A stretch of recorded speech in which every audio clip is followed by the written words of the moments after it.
Retirement benefits government employees ప్రతి నెల 1000 మంది రిటైర్ అవుతూ ఉంటారు.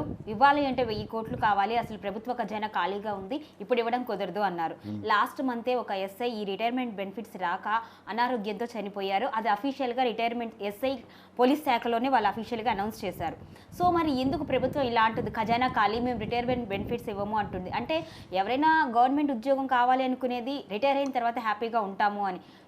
ఈ విధానం ద్వారా అసలు ఉద్యోగ వ్యవస్థ ఉంటుందా ఉండదా అనుకోవాలా సార్? ఉండకుండా ఉండడానికేనమ్మా ఇది బీజేపీ ప్రభుత్వం ఉన్న ప్రభుత్వ రంగ సంస్థలన్నీ నిర్వీర్యం చేస్తుందని మనం ఆడుకుంటుంటే వీళ్ళకి దాసోహం చేస్తున్న ఈ ప్రభుత్వం కట్టొచ్చినట్టు కనబడుతుంది.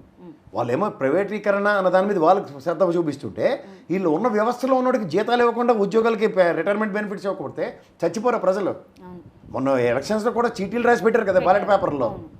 ఇది ప్రభుత్వం దీని మీద అది కార్పస్ ఫండ్ లాగా పక్కన ప్యారల్గా ఉంటుంది. పిఎఫ్ గ్రాట్యుటీ ఆ డబ్బులు ఎలా వాడారో నాకు అర్థం కావట్లేదు.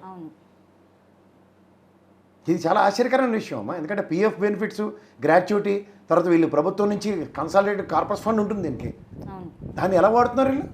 1000 మంది రిటైర్ అవుతున్నారు, 1000 కోట్లు కావాలి, ఎక్కడి నుంచి వస్తాయి అని డైరెక్ట్గా తిరిగి మన అడిగితే మనం ఏంటి చేస్తున్నాం? ఇది ప్రభుత్వం ఈ రోజు దాకా ఇది ఏమైనా అద్భుతం మొదటిసారి జరుగుతుందా? లేదు. రాష్ట్ర విభజన దగ్గర నుంచి రాష్ట్రం ఏర్పడక ముందు నుంచి ఇది నిరంతర ప్రక్రియ. ఆయన వాళ్ళ సొమ్ము వాళ్ళ సొమ్మే కదా, వాడు దాచుకుంది. వాడు గడుపు కొట్టుకుని ట్యాక్స్ కడుతున్నాడు, వాడు గడుపు కొట్టుకుని పిఎఫ్ గ్రాట్యుటీ వాడే సంపాదించుకుంటున్నాడు. వాళ్ళ డబ్బులు ఆడికి ఇవ్వడానికి వీళ్ళకి వచ్చిన ఇదేటో నాకు అర్థం కాదు. ఖాళీ అని చెప్తున్నారు. ఎందుకు ఖాళీ చేశారు? వాళ్ళ డబ్బులు మీరు ఎలా ఖాళీ చేశారు నాకు అర్థం కాదు. ఇప్పుడు దేనికి ఖర్చు పెట్టారు? ప్రజాభవన్లో ఎక్స్ప్లెనేషన్స్ ఇవ్వండి దానికి. ఇన్స్టెంట్ రిలీఫ్ మోడ్లో దానికి ఏది చేయాలో దానికి ఒక ఆల్టర్నేటివ్ క్రియేట్ చేయాలి కదా. ఆల్టర్నేటివ్ క్రియేట్ చేసుకుంటారు. బడ్జెట్ అలొకేషన్స్లో ఏం చేస్తారో చూద్దాం ఇవన్నీ. సో ఇప్పుడు ఒక ఎస్ఐ చనిపోయారు, ఇలాంటివి ఎన్నో ఉంటాయి. ఇప్పుడు రిటైర్ అయిన తర్వాత చాలా హెల్త్ ఇష్యూస్ వస్తూ ఉంటాయి. మరి వీళ్ళందరికీ ఎంప్లాయీస్కి ఎవరు భరోసా ఇస్తారు? ఎవరు ఇప్పుడు అండగా ఉంటారు సార్? ఎవరు ఉంటారు? ప్రభుత్వం ముఖ్యమంత్రి గారే అండగా లేను, ఖజానా ఖాళీ ఉంది, నా దగ్గర డబ్బులు లేవు, ఎవరికి చెప్పుకోవాలి మనం? ఇప్పుడు ఏదైనా నాకు కష్టం వస్తే గౌరవ న్యాయస్థానానికి వెళ్తాం, నాకు కష్టం వస్తే పోలీస్ స్టేషన్కి వెళ్తాం, నాకు కష్టం వస్తే ప్రభుత్వం దగ్గరికి వెళ్తాం. ఈ మూడే చేతులు ఎత్తేస్తే నేను ఇంకెక్కడికి వెళ్ళాలి? అలా మనకు తెలంగాణలో సముద్రం కూడా లేదు వెళ్ళి బంగాళాఖాతంలో పడడానికి. ఇది చాలా విడ్డూరంగా ఉందమ్మా. ఈ తరహా ప్రభుత్వ పరిపాలన ఫస్ట్ టైం ఈ అద్భుతం చూస్తుంది. ఇప్పుడు ఏదైనా కష్టం ఉంటే కడుపులో పెట్టుకుని మూడో కంటికి తెలియకుండా ప్రభుత్వం కార్యకలాపాలు నిర్వర్తించేది. ఇప్పుడు దానికి ఫైనాన్షియల్ ఇనబిలిటీ ఉన్నప్పుడు 60 సంవత్సరాలు 42 సంవత్సరాలు చేయడం, 58 సంవత్సరాలు కుదించడం, ఇలాంటివన్నీ ప్రభుత్వం ఇంటర్నల్గా చేస్తున్న గేమింగ్ అది. కానీ ఇది వైవిధ్యభరితంగా 62 సంవత్సరాలు పెంచిన తర్వాత కూడా డబ్బులు లేవని చేతులు ఎత్తున్న ఫస్ట్ టైం చూస్తున్నాం ఈ ప్రభుత్వాన్ని. సో కాంగ్రెస్ ప్రభుత్వం ఏం చెప్పాలనుకుంటుంది ప్రజలకి? ఇంకా బ్యాలెన్స్ ఇయర్స్ ఉన్నాయి, దానికి వీళ్ళు ఏం సమాధానం చెప్తారు? 2.5 సంవత్సరాలు పుణ్యకాలం గడిచిపోయింది. ఆ పుణ్యకాలం ఎలా గడుస్తుందని ఎదురు చూసే పరిస్థితిలో ఉన్నట్టుకున్నారు. అందుకే ఆ ముఖ్యమంత్రి సీటుకి ఎవడో పోటీ పడట్లేదు. దేనికంటే ఇంత తీవ్రమైన అవస్థలు పడుతున్నప్పుడు అక్కడ కూర్చుని ఏంది ఉంది? పిల్లిమెల్ల గంట కట్టినట్టు ఎవడో అని కూర్చోబెడితే చచ్చి ఊరుకుంటారు. ఇప్పుడు రాష్ట్ర విభజన అయ్యి రాష్ట్రం ఫామ్ అయిన తర్వాత కేసీఆర్కి లేని కష్టాలు ఆల్రెడీ 10 ఏళ్ళు ఎస్టాబ్లిష్ అయిన తర్వాత రేవంత్ రెడ్డి గారికి ఎందుకు వస్తున్నాయి సార్? అదేనమ్మా, రెవెన్యూ మాడ్యులేషన్స్ని ఇప్పుడు రూపాయి రాకని పోకని మనం ఇప్పుడు నాన్నగారే ఉంటారు ఇంట్లో, మన కుటుంబ వ్యవస్థను ఎగ్జాంపుల్ చెప్తాం. ఆయన దగ్గర జేబులో 10 రూపాయలు అని చెప్పి ఆ రోజు 10 రూపాయలు పెట్టి బిర్యానీ కొని తేడు కదా. ఆ 10 రూపాయలకి రేషన్ తీసుకొచ్చి దాన్ని నెల అంతా 30 రోజులు మనం ఏం తింటాం ఎలా ఉంటాం అని దాని మీద చూస్తాడు ఆయన. అమ్మ ఏం చేస్తుంది? దాని ప్లానింగ్ ప్రకారం ఇలా చేసుకుని వెళ్దాం, పాలోడికి ఎంత ఇద్దాం, రూపాయి ఇద్దాం, ₹10 ఏమో పేపరోడికి మనం ఈ నెల మానిపిద్దాం, పెద్ద అమ్మాయికి ఏదో స్కూల్ ఫీజు కట్టాలి అని అలా కట్ చేసుకుంటూ మనని ఇలా కాపాడుకుంటారు. అలాగే నువ్వు ప్రభుత్వాన్ని కూడా అదే విధంగా లోపల పెట్టి కాపాడాలి. నేను కాపాడలేకపోతున్నా, నేను ఏడు చేయాలి అంటే దేనికి అప్పులు తెస్తున్నట్టు ఇబ్బడముబ్బడిగా అప్పులు తెచ్చారు. అప్పులు తెచ్చిన దాన్ని సక్రమైన మార్గంలో మీ నెత్తికి లేని భారాన్ని నెత్తికేసుకొని ఆ భారం మీరు తీర్చలేకపోతున్నాం అంటే ఎవరికి తప్పది? ఖజానా మీద అవగాహన లేకుండా ఇబ్బడముబ్బడి ప్రామిసులు చేసి ఎలక్షన్ సాధించారు. 10 ఏళ్ళ యాంటీ ఇన్కంబెన్సీ మీకు ఫేవర్ అయింది, కాదంటలేదు, కాంట్రడిక్షన్ లేదు. తర్వాత సుపరిపాలన అందించాలి కదా. ఆన్గోయింగ్ ప్రోగ్రామ్స్ ఏవైతే ఉన్నాయో వాటికి ఎక్కడిక్కడ బ్రేక్లు ఎట్టి. ఇప్పుడు రైతు బంధు ఉంది, అనవసరమైన ప్రామిస్ చేసాం, తప్పు అయిపోయింది, డబ్బులు లేవు, కేసీఆర్ గారు ఏవి ఇచ్చారో అదే ఇచ్చి కంటిన్యూ చేస్తుంటే అయిపోయింది కదా. బేగాల పోయి 10,000 ఇస్తాం, 20,000 ఇస్తాం, సీట్ల పాటు అవడపడమనండి నేను.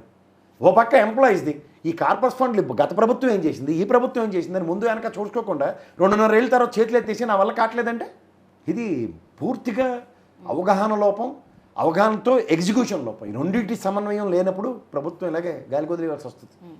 సో మరి ఇన్ని కష్టాలు ఉన్నప్పుడు ఓ పక్కన నేను అభివృద్ధి చేస్తున్నాను అంటూ మూసి సుందరీకరణకి 5,000 కోట్లు, ఆ తర్వాత ఖమ్మంలో కూల్చివేతలు, మరి ఈ నిధులన్నీ ఏం చేస్తున్నారు? ఎందుకోసం ఇవన్నీ సమీకరిస్తున్నారు? ల్యాండ్ ఎందుకు సమీకరిస్తుంది ప్రభుత్వం? అమ్మేసి మళ్ళీ వాటిని కూడా ఇంకేమైనా ముసలికి ఇవ్వడం, కాంగ్రెస్ ముసలికి ఇవ్వడానికి ఢిల్లీలో ఉన్న వాళ్ళకి ఖాళీ కూర్చుని ఉన్నారు కదా, వాళ్ళకి రిటైర్మెంట్ బెనిఫిట్స్ ఇక్కడ నుంచి వెళ్తున్నాయి. అంతే నాకు అర్థమవుతుంది. ఎందుకంటే ఇక్కడ తెలంగాణ భాండాగారాల నుంచి డబ్బులు ఆర్బీఐ నుంచి వచ్చినవో లేకపోతే మిగిలిన బాండ్స్ వేల నుంచి వచ్చినవో డబ్బులు అయితే రాక కనబడుతుంది.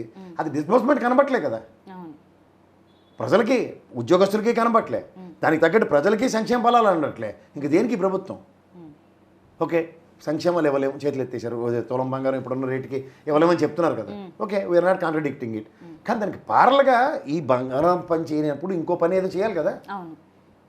ఓ పెళ్లికి ప్రభుత్వ కానుకగా 10,116 ఇస్తున్నాం కళ్యాణ లక్ష్మికి, కలో గెంచే కదా. అవేవి కనబడకుండా తులం బంగారం రేట్ అయిపోయింది కాబట్టి ప్రకటించిన పథకమే ఎత్తేస్తాం. ఏమనంటే ఆర్టీసీ బస్సు ఇచ్చాం, ఆరోగ్యశ్రీ 5 లక్షలు పెంచాం. దీస్ ఆర్ ఆల్ ఆన్ గోయింగే కదా. Aarogyasri is existing thing. చేత ఇది చాలా విడ్డూరంగా ఉంది ప్రభుత్వం. ఇది ఎన్నాళ్ళు ఇలా కంటిన్యూ అవుతుందంటే ఇంక 2.5 ఏళ్ళు మన దగ్గర ఆప్షన్ లేదు, ఇవన్నీ భరించవలసిందే చూసి. ఇప్పుడు ఫ్రీ బస్ ఇచ్చారు, ఆడవాళ్ళు దాన్ని అక్కర్లేదు మాకని చాలా చోట్ల కూడా చెప్తున్నారు. ఓన్లీ సిటీలో ఉపయోగపడుతుంది, ఊర్లలో మాకు అక్కర్లేదు, మేము రోజు తిరగం కాబట్టి అంటున్నారు. మరి ఇప్పుడు ప్రభుత్వం ఇంత క్రైసిస్లో ఉన్నప్పుడు ఈ ఫ్రీ బస్ పథకాన్ని ఎత్తేసి, ఆర్టీసీ కూడా డౌన్లో ఉంది కాబట్టి ఎత్తేసి మరి రైతులకు ఇవ్వచ్చు కదా, ఎందుకు ఆ ప్యారలల్గా తీసుకోవట్లేదు డిసిషన్? అది ఎంతలే అమ్మా, ఆర్టీసీ సజ్జనార్ గారి ధర్మం అని దాన్ని బాగానే స్ట్రీమ్లైన్ చేశారు ఆయన. అది కాన్సెప్ట్ కాదు. ఇప్పుడు ఆడపిల్లలకి ఉత్తునే బస్సు ఎక్కేసినంత మంది ప్రపంచం ఏం తెలియబడపోవట్లేదు. అది దాన్ని ఒక ఎక్స్క్యూజ్ చూపిస్తున్నారు. అంటే మీరు 6 బుల్లెట్లు దింపుతామని చెప్పి ప్రభుత్వం వచ్చిన తర్వాత మొదటి ఇచ్చింది ఆర్టీసీ బస్సు ఫ్రీయే కదా. అదిను ఆరోగ్యశ్రీ 10 లక్షలు పెంచామని చెప్తున్నారు. ఇంక మిగిలిన వాడు ఎత్తునే సమాధానం లేదు కదా. ఇప్పుడు దీంట్లో ఉన్నదాన్ని కూడా ఎత్తేమనే కార్యక్రమం గౌరవం పెట్టకూడదు. అట్లీస్ట్ దీంతో మిగిలిన ఎలాగో కాదు, కనీసం కలో గెంజో గుడ్లో మెల్లని ఈ పథకం నడుస్తుంది, నడవని అంతే. ఈ ప్రభుత్వానికి ముఖ్యంగా ఆర్థిక మంత్రి శ్రీధర్బాబు గారు ఈ బడ్జెట్లో ఆయన నాకు తెలిసి ప్రపంచంలో ఉన్న సర్కస్ ఫీట్స్ అన్నీ చేయవలసి వస్తుంది. ఈ బడ్జెట్ సమావేశాలు మాత్రం చాలా రసదాయకంగా ఉంటాయి. అసలు ఊహకందని పరిణామాలను ప్రభుత్వం ఫేస్ చేయాల్సి వస్తుంది. చాలా ఇబ్బందికరమైన సిచ్యువేషన్ ఉంటుంది. ఎందుకంటే పూర్తి అవగాహన ఉన్న మంత్రులు వీళ్ళు. ఆ గతంలో హరీష్ రావు గారు ఆర్థిక మంత్రి చేసిన ఉన్నాడు, పూర్తి అవగాహనతో ఉంటాడు ఆయన. దీని మీద గత బడ్జెట్కి ఈ బడ్జెట్కి కంపారిజన్స్, గత ప్రభుత్వంలో ఆన్గోయింగ్ ప్రోగ్రామ్స్ మీద పూర్తి అవగాహన, వీటన్నిటితోనూ ఆ నేపథ్యంలో ఇతను మాటలకి చాలా కష్టం. It's not so easy and it is not going to be A cake work for this government.